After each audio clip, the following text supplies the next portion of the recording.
Донецкие оккупанты стреляют по мирному населению. За последние сутки пророссийские бандформирования 41 раз открывали огонь по позициям сил АТО и мирному населению. Пострадал весь подъезд. Первый, второй и третий этаж записали о них прямое попадание. Четвертый и пятый остается без ничего. Куда нам обращаться? Как нам быть? Вот, скажите. Это не первый, да, прилет сюда по зданию? Это уже третий у нас снаряд здесь срывается. В 2014 году, в 2015, вот это вот сегодня. Если разбили, так все. Никто ж не поможет. Никакая. Сука.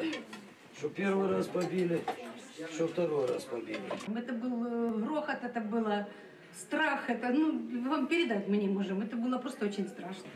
Это просто не знаешь, куда уходить. Выходим с квартиры, просто бежим. Куда бежим, не знаю.